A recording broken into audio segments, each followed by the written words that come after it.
السلام عليكم ورحمة الله تعالى وبركاته. مرحبا بكم في فيديو جديد على قناتنا أدرار فيزيك. في هذا الفيديو هذا إن شاء الله غادي نتعرفوا على الدرس الثاني للسنة الثالثة إعدادي اللي هو السرعة المتوسطة.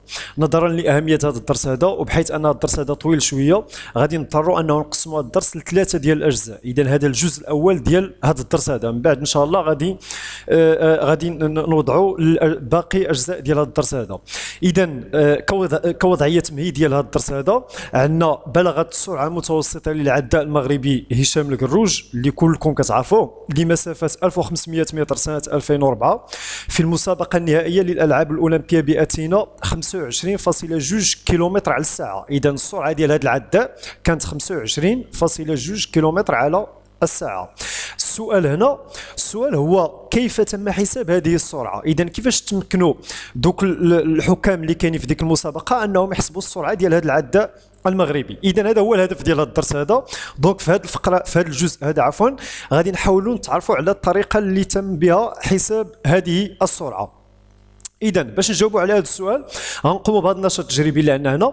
إذا عندنا تقطع سيارة المسافة الفاصلة بين مدينة الرباط والدار البيضاء في مدة زمنية 50 دقيقة 50 مينوت، وتقطع سيارة بنفس المسافة في مدة زمنية 1 ساعة. إذا من خلال الشكل هنا عندنا السيارة هي اللي كتشوفوا هنا. هذه السيارة فهي قطعت المسافة اللي ما بين الدار البيضاء والرباط في مدة زمنية قدرها 50 دقيقة. ثم السيارة بي اللي عندنا هنا في الشكل 2 أنها قطعت المسافة اللي ما بين الرباط والدار البيضاء في مدة زمنية اللي قدرها 1 ساعة. إذا غادي نحاولوا نملؤوا هذا الجدول هذا. إذا في هذا الجدول عندنا الخانة الأولى عندنا السيارة ثم الخانة الثانية السيارة بي. إذا الخانة الأولى هنا عندنا المسافة المقطوعة دي. إذا المسافة، الترجمة ديال المسافة بالفرنسية هي لا ديستونس، الحرف الأول هو دي. إذا لذلك أن المسافة كنرمزوا لها بالحرف دي. إذا شحال هي المسافة اللي قطعتها السيارة والمسافة اللي قطعتها السيارة بي؟ إذا كما شفنا في المعطيات أن هاد السيارتين بجوج قطعوا المسافة اللي ما بين الدار البيضاء والرباط. إذا عندهم نفس المسافة.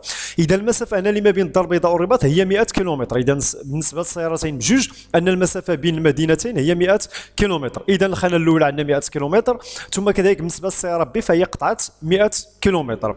الخانة الثانية عندنا المدة الزمنية. دونك المدة، الترجمة ديال المدة هي لو طون. إذا الحرف الأول هو تي، وبالتالي أن المدة الزمنية كنرمزوا لها بالحرف تي. إذا هنا السؤال هو كم هي المدة الزمنية المستغرقة من طرف السيارة والسيارة بي. إذا إلا شفنا هنا أن السيارة شحال استغرقت؟ 50 دقيقة. إذا هنا عندنا 50 دقيقة. السيارة بي شحال استغرقت؟ يعني باش قطعت المسافة ما بين الرباط والدار البيضاء 1 ساعة. إذا هنا 1 ساعة. ثم الخانة الثالثة عندنا النسبة دي على تي. النسبة دي على تي، دي شنو هي؟ هي المسافة. تي شنو هي؟ هي المدة الزمنية. إذا شنو غنديروا؟ غادي نقسموا المسافة على المدة الزمنية، يعني دي على تي. دي شنو هي؟ هي الخانة الأولى، هذا السطر الأول اللي عندنا هنا في الجدول. تي هي السطر الثاني، بمعنى غنديروا 100 على 50 ثم 100 على 1. ولكن النسبة دي على تي بالكيلومتر على الساعة. شنو معناتها؟ أن الدي باش خصها تكون بالكيلومتر. إذا إلا شفنا هنا في الخانة الأولى دي هنا فهي بالكيلومتر، ونفس الشيء كذلك هنا بالنسبة للسيارة بي أن المسافة بالكيلومتر. ثم تي باش خصها تكون بالساعة، يعني مدة الزمنية خصها تكون بالساعات. إلا شفنا بالنسبة للسيارة بي قطعتها في 1 ساعة 1 اش. هنا بالنسبة للسيارة قطعتها في 50 دقيقة 50 مينوت. إذا هنا عندنا مشكل. هنا عندنا المدة الزمنية ما عندناش بالساعات، إذا خصها تكون عندنا بالساعات. إذا هنا غادي نرجعوا لعملية التحويل اللي كنتو شفتوهم في الرياضيات وتعرفتوا عليهم في الابتدائي، غادي نعاودوا نذكروا بهم في هذا الدرس هذا. إذا شنو خصنا نديروا حنا؟ إذا خصنا نحولوا من الدقائق إلى الساعات. فكما كتعرفوا كاملين أن 1 ساعة فيها 60 دقيقة، فيها 60 مينوت. إذا هذه هي القاعدة اللي كنطبقوا. وبالتالي إذا بصفة عامة شنو كنديروا؟ ملي كنبغيو نحولوا من الساعات للدقائق، إذا من الساعات للدقائق يعني في هذا الاتجاه ديال السهم، شنو كنديروا؟ كنضربوا في 60. يعني من الساعات للدقائق كنضربوا في 60. من الدقائق للساعات العكس ديال الضرب شنو هو القسمة. إذا كنقسموا على 60. غنرجع لهذا الجدول هذا اللي عندنا حنا. منين بغينا نمشيو من الدقائق للساعات. إذا السهم اللي غنتبعوه هو هذا اللي في الأسفل. إذا من الدقائق للساعات شنو خصنا نديروا؟ خصنا نقسموا على 60. شنو اللي غنقسم على 60؟ غنقسم 50. إذا غناخذ 50 غنقسموها على 60. إلا حسبتوها بآلة حاسبة غتلقاو 0.83 ساعة. اذا هي اللي غادي نكتبوا هنا. اذا 50 دقيقه هي 0.83 ساعه. اذا كيفاش تحصلنا على 0.83؟ قسمنا 50 على 60، يعني خصنا نحولوا من الدقائق للساعات.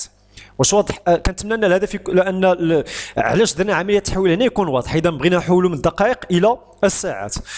ثم الخانه الثالثه دابا اللي بغينا نجاوبوا عليها، اذا عندنا النسبه دي على تي، يعني غنديروا المسافه على المده الزمنيه، يعني الخانه الاولى على الخانه الثانيه.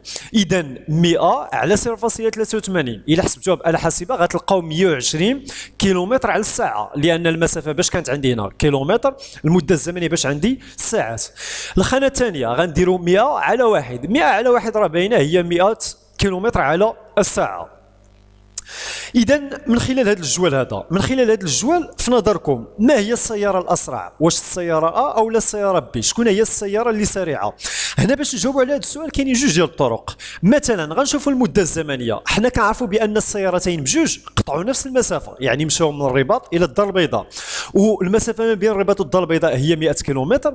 إذا غنشوفوا السيارة أ، السيارة شحال المدة الزمنية اللي استغرقتها؟ استغرقت 50 دقيقة، والسيارة بي شحال استغرقت؟ 1 ساعة. إذا شكون اللي كانت سريعه من خلال المده الزمنيه؟ اذا هي السياره اذا هذه الطريقه الاولى. الطريقه الثانيه غنقارنوا هذه النسبه 120 مع 100، شكون الاكبر هنا؟ 120 بطبيعه الحال.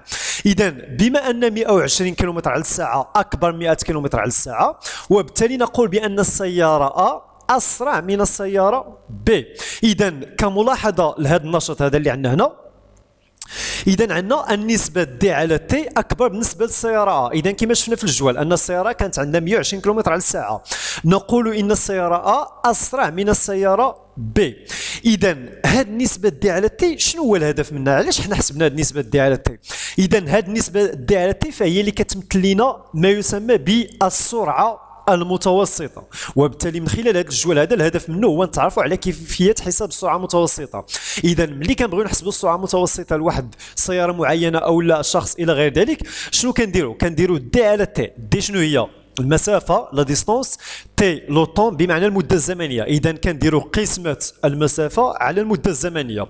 هاد السرعة المتوسطة كما كتشوفوا كتكون بجوج ديال الكلمات، السرعة متوسطة. السرعة الترجمة ديال السرعة بالفرنسية هي لا فيتاس، إذا الحرف الأول هو في. فيتاس إذا الحرف الأول هو في.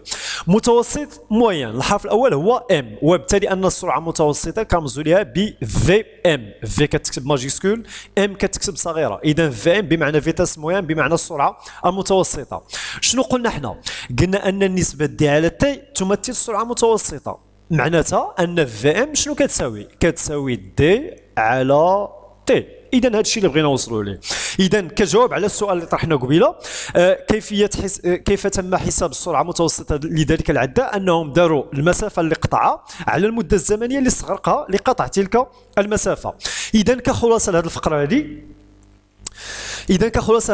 أن السرعة المتوسطة، التعريف ديال السرعة المتوسطة، السرعة المتوسطة لمتحرك هي خارج قسمة المسافة المقطوعة d على المدة الزمنية المستغرقة t، ونعبر عنها بالعلاقة التالية. إذا العلاقة اللي شفنا قبيله Vm كتساوي d على t. المعنى ديال هذا التعريف شنو هو؟ قلنا خارج قسمة، خارج قسمة بمعنى القسمة، القسمة ديال ماذا؟ ديال المسافة. إذا قسمة المسافة d على ماذا؟ على المدة الزمنية t. هذا هو التعريف ديال السرعة المتوسطة. إذا غتعقلوا عليه هو خارج قسمة المسافة اللي كنرمزوا لها بالحرف d على المدة الزمنية t. إذا بحيث هنا خصنا نعرفوا كل مقدار شنو كيعني. اذا غنبداو بالدي. دي شنو قلنا كتعني؟ بالفرنسيه هي لا ديستونس بمعنى المسافه. اذا دي هي المسافه المقطوعه بالوحده العالميه المتر. الوحده العالميه ديال المسافه هي المتر. المسافه كما كتعرفوا كاينين بزاف ديال الوحدات، كاين الكيلومتر، كاين السنتيمتر، كاين المتر الى غير ذلك، ولكن العالميه هي المتر. يعقلوا عليها مزيان. المسافه المقطوعه وحدتها العالميه المتر. هذا الشيء راه كيطرح في الاسئله وفي الفروض. ثم الرمز الثاني هو تي. هاد تي هذه لو طون بمعنى المده الزمنيه. اذا تي كتعني المده الزمنيه المستغرقه لقطع المسافه دي، بمعنى تي هي شحال ديال الوقت اللي بقينا باش نقطعوا واحد المسافه معينه. هاد تي هذه الوحده العالميه ديالها هي الثانيه بمعنى السكوند. الحرف الاول هو اس. اذا كذلك هنا بالنسبه للمده الزمنيه كاين بزاف ديال الوحدات، كاين الثانيه، كاين الدقائق، كاين الساعات الى غير ذلك، ولكن العالميه، الوحده العالميه هي الثانيه سكوند. ملي كنقولوا هنا العالميه يعني عالميا، يعني الدول ديال العالم كاملين متفقين على واحد الوحده اللي هي الثانيه، رغم انهم غتلقاو يعني رغم ان بعض الدول ما كيحترموهاش، يعني كاين اللي كيستعملوا وحدات اخرى من بعد غادي نشوفوهم. ثم شنو اللي بقى لنا دابا؟ بقات لنا في ام. اذا في ام حنا عارفين شنو هي، في هي السرعه، ام هي متوسطه، اذا هي السرعه متوسطه. دابا بقات لنا مشكل في الوحده ديالها، باش غتكون الوحده. الا شفنا هنا المسافات دي، المسافات دي شنو قلنا الوحده ديالها؟ دي قلنا الوحده ديالها هي المتر، الوحده العالميه. المده الزمنيه شنو هي الوحده ديالها؟ هي الثانيه سكوند. وملي كنحسبوا السرعه المتوسطه شنو كنديروا دي على تي، دي على تي بمعنى ام على اس. اذا الوحده ديال السرعه المتوسطه هي المتر على السكوند، عقلوا عليها مزيان. اذا الوحده العالميه ديال السرعه المتوسطه هي المتر ام على سكوند، ام على اس، مزيان. ولكن هذا المتر على السكوند كتكتب بجوج طرق، او ممكن نكتبوها بطريقه اخرى. طريقه اخرى اللي بغينا نكتبوها بها، مثلا في الرياضيات تعرفتوا على الكتابه العلميه او لا الاس، يعني مثلا ملي كيكون عندنا مثلا واحد مثلا على سبيل المثال 10 أس 3، هذه شفتوه في الرياضيات في السنة الثانية إعدادي، وفي كذلك على ما أعتقد هذه السنة. إذا 1 على 10 أس 3، دونك 1 على 10 أس 3 شنو بغينا ناخذوا هاد 10 أس 3 اللي عندنا هنا في البسط، بغينا نطلعوها للمقام. باش كنطلعوها للمقام في الرياضيات كما شفتوا شنو كنديروا 10 أس ناقص 3، يعني كنجيو هنا حدا 3 كنزيدوا واحد ناقص. نفس الشيء هنا المتر على السكوند، المتر على السكوند شنو معناتها ان ام على اس، ام على اس، وبغينا نطلعوا هاد اس البسط. دونك باش نطلعوا هاد اس البسط شنو غنديروا ناقص. اذا شنو غادي تكون كتساوي لنا؟ غتكون كتساوي لنا ام في اس اس ناقص 1، بحيث انه ما كاين هنا الترقم، يعني كاين واحد ما كنكتبوش. اذا ام في اس اس ناقص 1. اذا في قلنا كتعني في او في ام، يعني في غالب الحالات في الثمانية كنكتبوا مباشره في، يعني نفس الشيء. اذا في هي السرعه المتوسطه، وحدتها العالميه هي المتر على السكوند، المتر على الثانيه. هاد المتر على الثانيه كنكتبوها بطريقه اخرى، كنكتبوها المتر في اس اس ناقص 1، المتر في السكوند اس ناقص 1. اذا كما شرحت لكم هنا بالنسبه لكم نتوما هذه غير باش نوضح لكم يعني كيفاش حتى كنكتبوا كيفاش مشينا من المتر على السكوند للمتر في السكوند اس ناقص 1. بالنسبه لكم غير مهم، يعني غتعقلوا فقط ان الوحده العالميه هي المتر على السكوند على هذا الشكل هذا، او المتر في السكوند اس ناقص 1. يعني كنستعملوهم بجوج، يعني في التمارين اما كنكتبوا متر على السكوند او المتر في السكوند اس ناقص 1. اذا هذه هي الوحده العالميه ديال السرعه المتوسطه، عقلوا مزيان على هذه الوحده العالميه. اذا دي الوحده العالميه المتر، تي الوحده العالميه السكوند، ثم في الوحده العالميه هي المتر على الثانيه، المتر على السكوند، مزيان. اذا غادي نمروا لحاجه اخرى. في هذه العلاقه ديال في ام كتساوي دي على تي، في التمارين ماشي دائما كيقول لك احسب السرعه، ممكن يطلب منك انك تحسب هذه السرعه في، ممكن يطلب منك تحسب دي، وممكن كذلك يطلب منك تحسب تي اللي هي المده الزمنيه. فاغلبيه ديال التلاميذ كيلقاو مشكل في هذه العمليه ديال التحويل. مثلا ملي كنقول ليه احسب في كيكتب لي في كتساوي دي على تي، هذه ما كيلقاوش فيها مشكل. ولكن المشكل هو ملي كنطلبوا منهم مثلا، اذا العلاقه اللي كنعرفوا حنا في كتساوي دي على تي، المشكل فين كيلقاو مثلا ملي كنقول لهم تحسبوا المده الزمنيه، ملي كنبغيو نحسبوا تي ما كيعرفش شنو يدير، او لا ملي كنبغيو نحسبوا دي ما كيعرفش كذلك شنو يدير. اذا هنا اختصارا بالنسبه لكم نتوما كنعتمدوا على هذه المثلث هذا المثلث شنو كنديروا؟ كنجيو هنا في الاسفل كنديروا في الاعلى كنديروا دي، ثم هنا في الاسفل كذلك كنديروا تي. يعني في حال هذه العلاقه في كتساوي دي على تي، بحيث ان هذا السطر هذا اللي كتشوفوا هنا هذا شنو كيعني؟ هذا كيعني قسمه. اذا غادي نعاود لكم باش نوضح اكثر. هذا السطر الافقي هذا كيعني قسمه، يعني دي على تي ودي على في. وهذا السطر العمودي هنا هذا كيعني الضرب، يعني كيعني في. اذا كما قلت لكم ان في التمارين ما كيطلبش منك دائما تحسب في فقط، يعني ممكن يطلب منا نحسبوا في او دي او تي. لذلك اذا اذا طلبنا نحسبوا السرعه المتوسطه، اذا قلنا انه ممكن يطلب نحسبوا السرعه المتوسطه، ممكن يطلب نحسبوا المسافه، وممكن يطلب نحسبوا المده الزمنيه. السرعه المتوسطه هي في ام، المسافه هي دي، المده الزمنيه هي تي. اذا خص ما يبقاش عندكم مشكل في السميه ديال هاد الرموز هادو، خصكم تعقلوا على كل اسم بالعربيه والرمز ديالو. السرعه في، المسافه دي، المده الزمنيه تي. اذا الا طلبنا نحسبوا السرعه المتوسطه، السرعه المتوسطه هذه ما يكونش عندكم فيها اشكال. اذا غادي نجي لهنا لهذا الجدول هذا. ملي غنجي لهذا الجدول شنو غادي ندير؟ كنقوم بغطاء هاد في ام هذه، يعني بحال الا كنضربوا على هاد في ام، ملي كنضربوا على هاد في ام اولا كنغطيوها باليدين ديالنا. ملي كنضربوا على هاد في ام شنو كيبقى لينا؟ كيبقى لينا دي على تي. اذا وبالتالي نقول بان في ام كتساوي دي على تي. هنا ماشي كنضرب عليها وانما كتغطي هاد في ام باليدين ديالك. حاول تغطي في ام باليد ديالك، شنو غيبقى لك؟ غيبقى لك غير دي على تي. اذا فيما يقول لك تحسب السرعه المتوسطه كدير دي على تي. مزيان، هذه وحده. ثم المسافه شنو هو الرمز ديالها؟ قلنا المسافه الرمز ديالها هو دي. اذا كتجي لهاد المثلث كذلك كتغطي باليد ديالك دي. اذا الا غطيتي هاد الدي باليد ديالك شنو اللي غيبقى لك؟ غتبقى لك غير في و تي. وشنو اللي كاين بيناتهم؟ كاين في. اذا دي شنو كتساوي لينا؟ كتساوي لينا في ام في تي. اذا هي اللي غنكتبوا هنا. اذا دي كتساوي في ام في تي. اعيد كيفاش حصلنا عليها؟ اذا كتغطي هاد الدي باليدين ديالك فوق هاد المثلث، حط اليد ديالك فوق من الدي، شنو غيبقى لك؟ غتبدا تشوف غير في ام في تي. اذا ملي كنبغيو نحسبوا المسافه دائما كنطبقوا هاد العلاقات، دي كتساوي في ام في تي. مزيان. كذلك ممكن يطلب لنا نحسبوا المده الزمنيه. المده الزمنيه شنو هو الرمز ديالها؟ تي. اذا غنديروا نفس الحاجه، حاول تغطي هاد التي هذا باليد ديالك، اولا غادي نضرب عليها انا هنا. ملي غتغطيها باليد ديالك شنو غيبقى لك؟ غيبقى لك دي و في ام. بين دي و في ام شنو اللي كاين؟ كاين هذا السطر الافقي.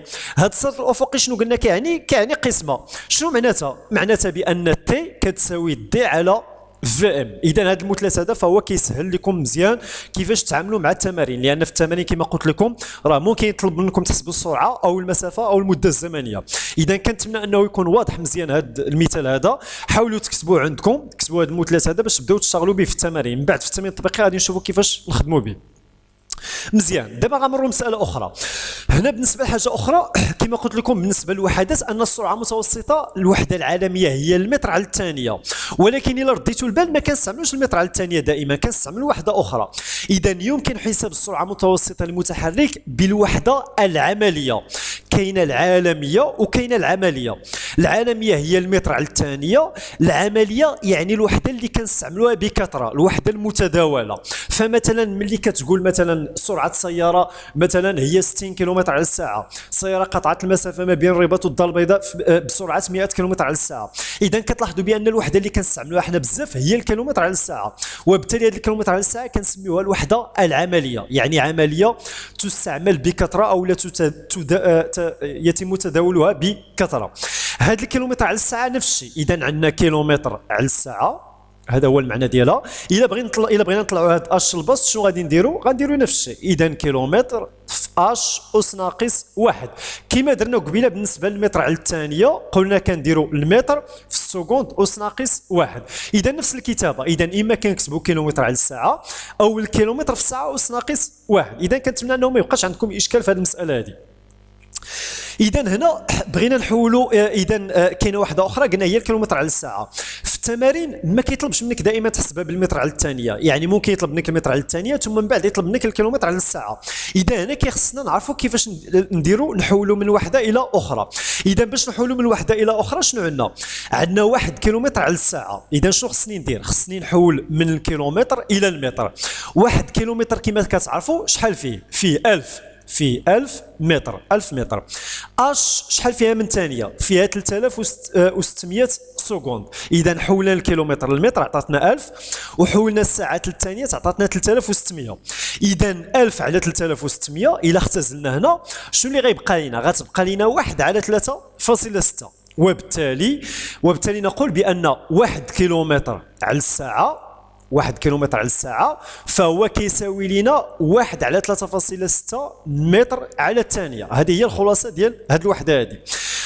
كذلك إذا هنا إلا مشينا من الكيلومتر على الساعة للمتر على الثانية، ولكن في التمارين ممكن كذلك نحسبوا بالمتر على الثانية ونبغيو نمشيو للكيلومتر على الساعة. إذا عندنا 1 متر على الثانية.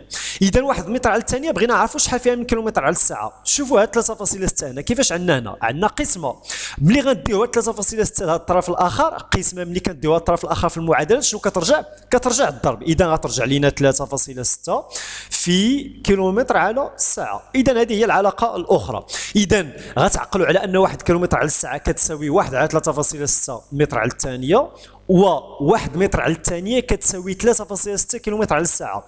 هادو بجوج خصكم تعقلوا عليهم، ولكن غنعطيكم طريقه مختصره باش يمكن لينا نشتغلوا بهم. هادو خصكم تعقلوا عليهم لانه كتعطيو لكم خصوصا في الفروض. يعني خصكم تعرفوا بان 1 كيلومتر على الساعه كتساوي 1 على 3.6 متر على الثانيه، و1 متر على الثانيه كتساوي 3.6 كيلومتر على الساعه. ولكن اختصارا يعني باش نتعاملوا مع هذه الوحدات كنعتمدوا على هذه الخطط هذه. تبعوا معايا مزيان هنا. في التمارين كيكون مطلوب منك تحسب السرعه بالكيلومتر على الساعه، عاد من بعد كيقول لك المتر على الثانيه. اذا ملي غنحسبوها حنا بالكيلومتر على الساعه ما خصناش نعاودوا نحولوا من الكيلومتر للمتر ومن الساعه للثانيه، يعني غيطلب لنا وقت اطول. اذا اختصارا ملي كنبغيو نمشيو من الكيلومتر على الساعه للمتر على الثانيه شنو عندي هنا؟ عندي قسمه. اذا شنو كندير؟ كنقسم على 3.6. هذا هو المعنى ديال هذه الوحده ديال هذه العلاقه الاولى. اذا من الكيلومتر على الساعه للمتر على الثانيه كنقسموا على 3.6. مثلا الا رجعنا للجدول ديال قبيله كانت السياره بي كانت السرعه ديالها هي 100 كيلومتر على الساعه، وإلا افترضنا انه في التمرين طلبنا نحسبوها بالمتر على الثانيه، شنو غنديروا؟ غنمشيو مع هذا السهم هذا. السهم شنو كيقول لنا؟ من الكيلومتر على الساعه للمتر على الثانيه شنو خصنا نديروا؟ غنقسموا على 3.6. اذا غناخذ هاد 100 وغنقسمها على 3.6، وداك الخارج اللي غيخرج ليا باش غيكون بالمتر على الثانيه. هذا هو المعنى ديال هذه المرحله الاولى. المرحله الثانيه كذلك غيطلب لنا نحولوا من المتر على الثانيه للكيلومتر على الساعه. اذا من المتر على الثانيه للكيلومتر على الساعه العكس. شنو هو العكس ديال القسمه؟ هو الضرب. اذا كنضربوا في 3.6. مثلا كانت عندنا واحد السياره على سبيل المثال السرعه ديالها هي 16 واحد السياره السرعه ديالها هي 16 متر على الثانيه، وبغينا نحولوها لكيلومتر على الساعه. اذا من المتر على الثانيه كيلومتر على الساعه غنمشيو مع هذا السهم هذا. الا مشينا مع هذا السهم شنو غنديروا؟ غنضربوا في 3.6.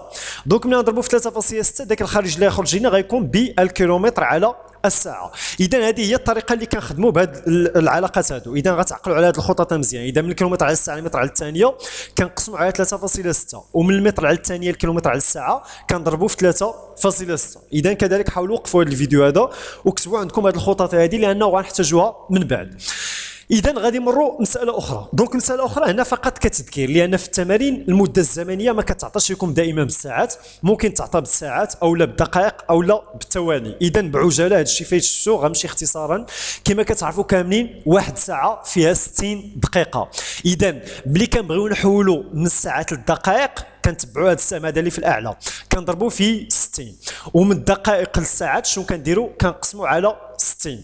ثم كذلك انه بغينا نحولوا من الساعات للثواني، فكما كتعرفوا واحد ساعه فيها 60 دقيقه، وهاد 60 دقيقه شحال فيها من ثانيه؟ اذا فيها 60 دقيقه فيها 60 ثانيه، بمعنى 60 في 60 سكوند.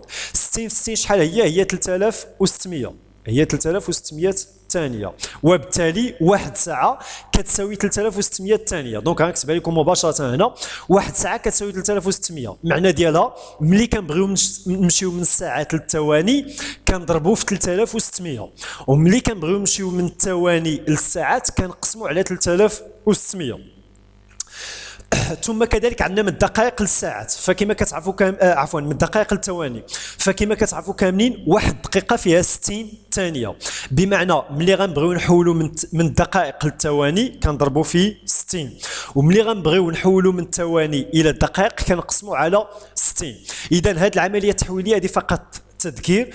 الا عرفتيهم مزيان، ما عرفتيهمش حاول توقف هذا الفيديو هذا ورسم هذه الخططات عندك في شي دفتر ديال البحث او دفتر ديال التمارين باش تبقى عاقل عليهم مزيان، لان في التمارين راه كنحتاجوهم، لان المده الزمنيه كل مره كيعطيوها لك بشي وحده، ممكن تعطيك بالثواني او الدقائق او الساعات، وخصك تعرف كيفاش انك تحول بيناتهم مزيان. اذا غنمروا مساله اخرى.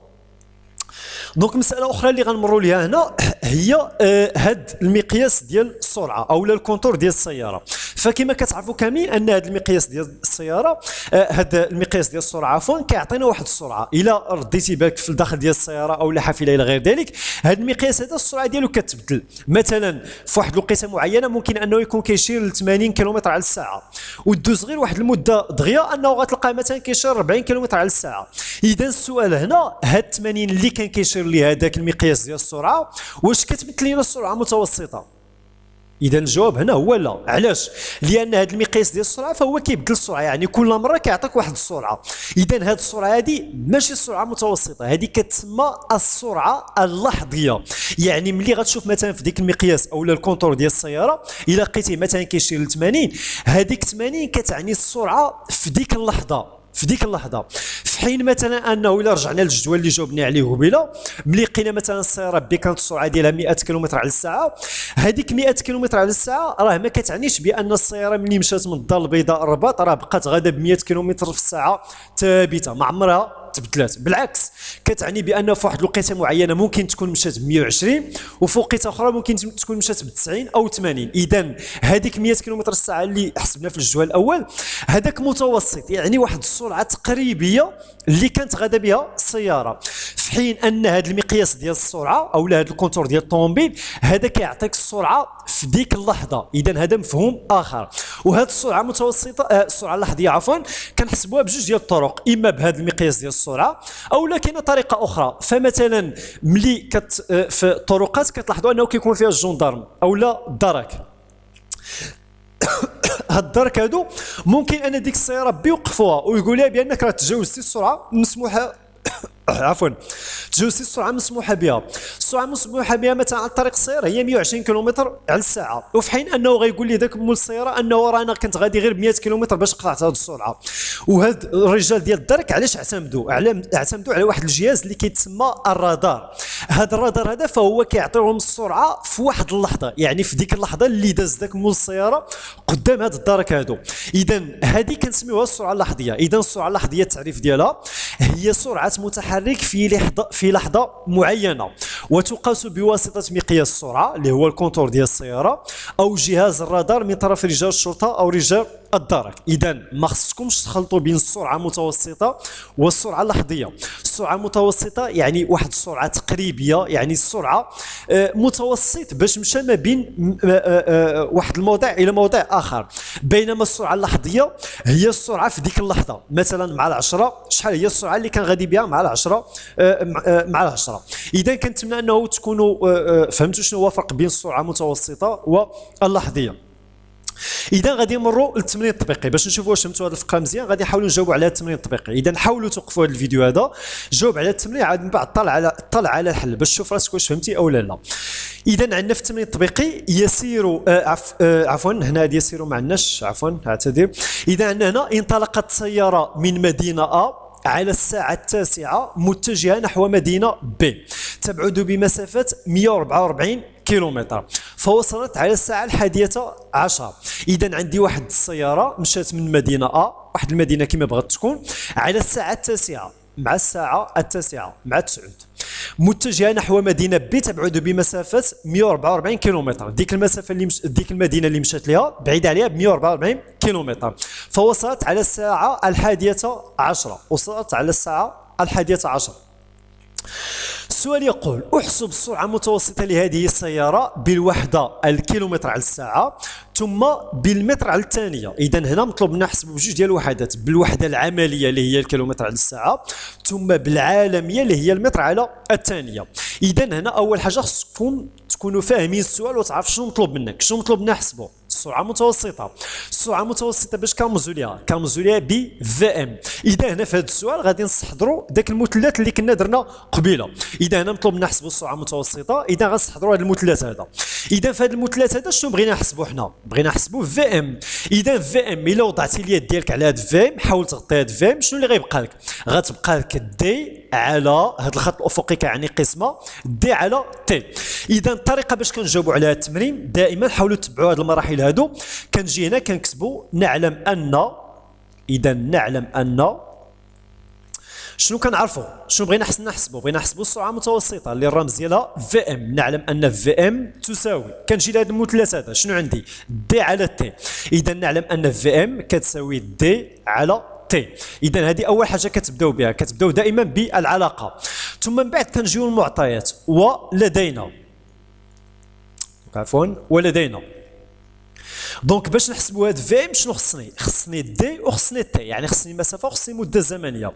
ولدينا دي تساوي دي شنو هي؟ هي المسافه.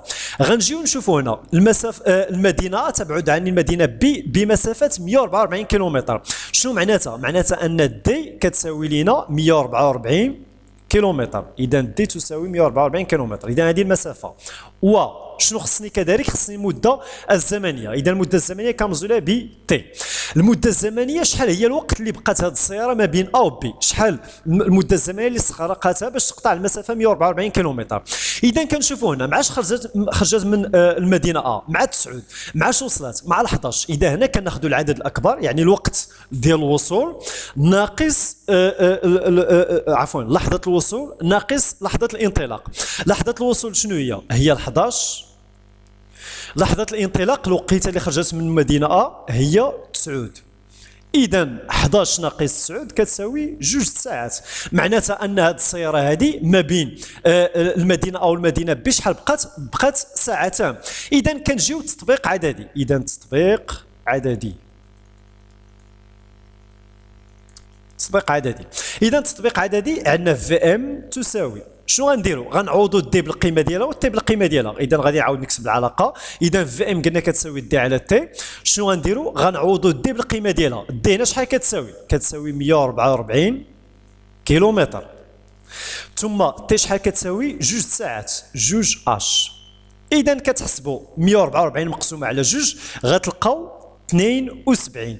حتى الا ما كنتيش عارف الوحده، شوف هنا في الاعلى شنو عندي هنا؟ كيلومتر. غنجي غنكتب هنا كيلومتر، ثم على مدى على اش. اذا 72 كيلومتر على الساعه. اذا كنتمنى ان الجواب ديال هذا السؤال الاول يكون واضح. اذا 72 كيلومتر على الساعه.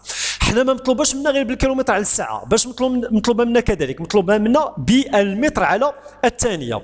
اذا باش نجاوبوا على المتر على الثانيه، هنا باش نجاوبوا على المتر على الثانيه، الا تذكرتوا معايا كنا شفنا واحد العلاقه، قلنا بان 1 كيلومتر على الساعه، 1 كيلومتر على الساعه كتساوي 1 على 3.6 متر على الثانيه. وقلت لكم اختصارا باش نتعاملوا مع هذه العلاقه هذه، اختصارا كنعتمدوا على هذه الخطط هذه. اذا هذه الخطط شنو معناتها؟ ملي غنبغيو نمشيو من الكيلومتر على الساعه للمتر على الثانيه، شنو غنديروا؟ غنقسموا على 3.6. وملي غنبغيو نمشيو من المتر على الثانيه كيلومتر على الساعه، شنو غنديروا؟ غنضربوا في 3.6. اذا غادي نرجعوا للسؤال اللي قبل.